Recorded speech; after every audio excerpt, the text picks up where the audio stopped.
Welcome to Sarojini Guntur. ఈ రోజు మన కర్రీ వచ్చేసి మామిడికాయ టమాటా కర్రీ. ఈ మామిడికాయ టమాటా కర్రీ చాలా బాగుంటుందండి. పుల్ల పుల్లగా కారం కారంగా చాలా బాగుంటుంది. ఒక స్పూన్ వేసుకుంటే చాలు రైస్ మొత్తం కలిసిపోతుంది.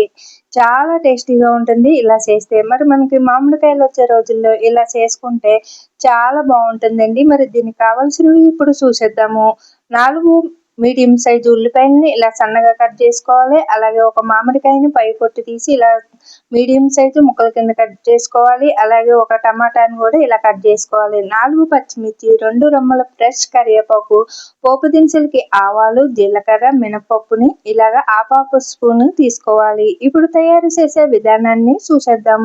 ముందుగా కుక్కర్ గిన్నె తీసుకొని స్టవ్ పై పెట్టి 3 టేబుల్ స్పూన్లు నూనె వేసి నూనె వీటెక్కిన తర్వాత పచ్చిమిర్చిని, కరివేపాకుని, అలాగే పోపు దినుసులకి ఆవాలు, జీలకర్ర తీసుకున్నాం కదండి. అలాగే కొద్దిగా మినపప్పును కూడా తీసుకున్నాము. ఇవన్నీ కూడా సన్నని మంట మీద ఫ్రై చేసుకుందాము. అలాగే మీకు శనగపప్పు కూడా ఇష్టపడే వాళ్ళైతే శనగపప్పు కూడా వేసుకోండి. ఈ కర్రీ మనకి మామిడికాయలు ఇప్పుడు వచ్చే రోజులే కదండి.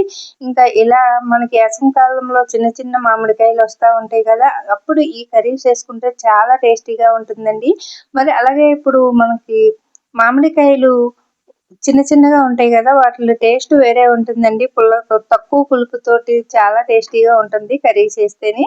మరి ఈ తక్కువ పులుపుతో ఉండే ఈ కర్రీ ఇప్పుడు మనం తయారు చేస్తున్నాం కదండి. ఇప్పుడు పోపు దినుసులన్నీ వేగిన తర్వాత సన్నగా కట్ చేసుకున్న ఉల్లిపాయ ముక్కలను వేసేసి ఇలాగా వేపించుకోవాలి. చూడండి, ఇక్కడ చూపిస్తున్న విధంగా మనం సన్నని మంట మీద దూరగా వేపించుకుందాము. అలాగే మనకి మామిడికాయ తోటి ఇలా ఉల్లిగడ్డలు, మామిడికాయ తోటి పులుసు కూడా పెట్టుకోవచ్చండి. అదో మరొక వీడియోలో అయితే మీకు చూపిస్తాను. ఇప్పుడైతే ఇది చూసేయండి.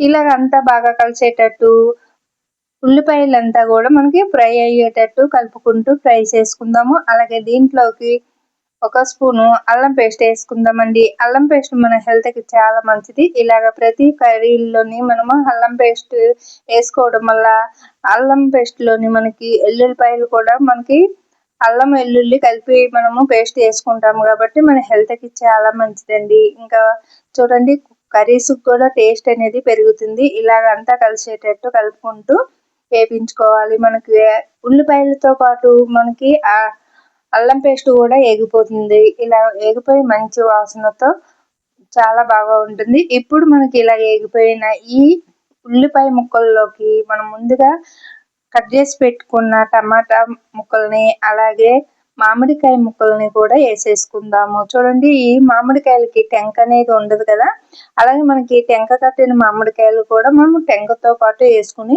ఇలా ఉల్లిపాయ ముక్కలతో పాటు పులుసు పెట్టుకున్నాం అనుకోండి, అది కూడా చాలా టేస్ట్ ఉంటుంది. అందులో కోడిగుడ్లు కూడా వేసుకోవచ్చు. ఇప్పుడు ఇలాగా టమాటా ముక్కలు అలాగే మామిడికాయ ముక్కలు వేసి వేపించుకున్న తర్వాత ఒక్క నిమిషం, మరీ ఎక్కువ వేగవలసిన అవసరం లేదండి. దీంట్లోకి ఒక స్పూను ధనియాల పౌడరు, చిటికెడు గరం మసాలా, మీరు తినేదాన్ని బట్టి కారం వేసుకోండి. నేను ఇక్కడ వచ్చేసి అర స్పూన్ కారము, ఒక స్పూన్ సాల్ట్, చిటికెడు పసుపును కూడా వేసుకుని ఇలాగా అంతా కలిపి 1 నిమిషం ఫ్రై చేస్తే సరిపోతుందండి. ఎక్కువ ఫ్రై అవసరం లేదు. తగినంత వాటర్ వేసేసి మూత పెట్టేసి విజిల్ పెట్టేయాలి. మీకు ఎక్కువ గ్రేవీ కావాలంటే ఎక్కువ వాటర్ వేసుకోండి. ఇక్కడ నేను తక్కువ కావాలి కాబట్టి బుల్లి గ్లాసులలో సగం వేసినాను. వేసి ఇలాగా ఒక 2 విజిల్స్ వచ్చిన తర్వాత మూత తీసి చూసానండి. చూడండి, ఆవిరిపోయిన తర్వాత స్టవ్ ఆపేసుకోవాలి. ఆవిరిపోయిన తర్వాత మాత్రమే మూత తీసి చూడాలి. చూడండి, కర్రీ అనేది పర్ఫెక్ట్ గా రెడీ అయిపోయింది. చాలా కలర్ఫుల్ గా కనిపిస్తుంది కదండి. టేస్ట్ అయితే సూపర్ ఉంటుందండి. మరి ఈ కర్రీ వచ్చేసి రైస్ లోకి చాలా అంటే చాలా బాగుంటుంది. పుల్ల పుల్లగా, కారం కారంగా. మరి ఈ వీడియో నచ్చితే ఒకసారి ట్రై చేయండి. అలాగే మన ఛానల్ సబ్స్క్రైబ్ చేసుకోండి, షేర్ చేయండి.